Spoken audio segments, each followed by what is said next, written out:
Ipinatawag ni Pangulo Aquino ang mga nanalong kaalyadong mambabatas. Ito ay upang maisulong ang mga priority bills kaugnay ng nalalapit na pagbubukas ng 16th Congress.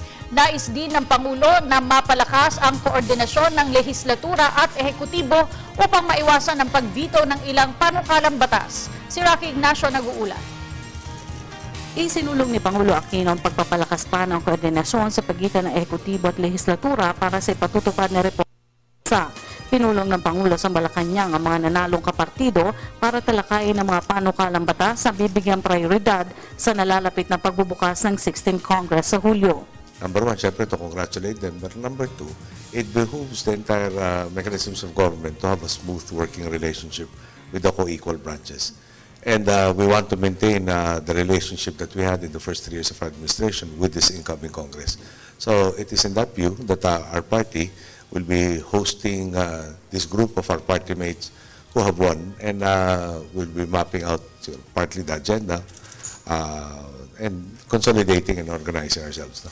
Nais rin masuri ng Pangulo ang sistema upang maiwasan ang pagvito sa ilang panukalang batas. Nagiging dahilan kasi sa pagvito ay ang mahirap na implementasyon at implikasyon sa sistema ng gobyerno. Kabilang kasi sa mga navito dahil sa ilang provision ay ang Magna Carta for the Poor, pagkakaloob ng karapatan at benepisyo sa internally displaced person at centenarians. Siguro ang attitude ko na lang, maski na raw gawa ng tao, ang tao raw hindi perfecto, pwedeng ma-improve.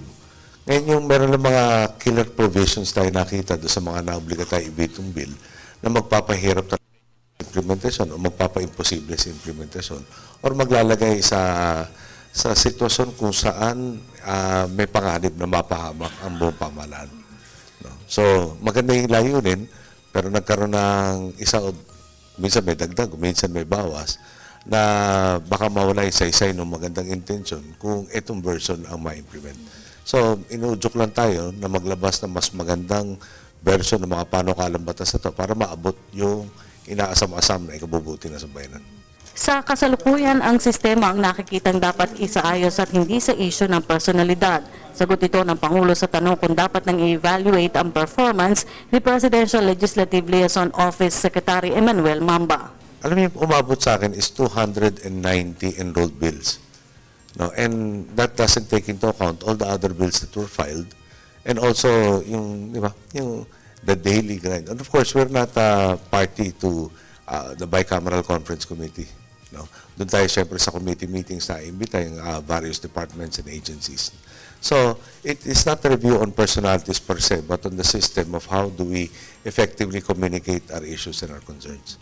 Samantala, ni Communications Secretary Ricky Carandang na inendorso ni Pangulo Aquino si House Speaker Feliciano Belmonte Jr. para sa speakership sa 16th Congress. Sinabi rin nito na 80 miyembro ng Kongreso ang dumalo sa naturang pulong sa palasyo. Para sa Telebisyon ng Bayan, Rocky Ignacio.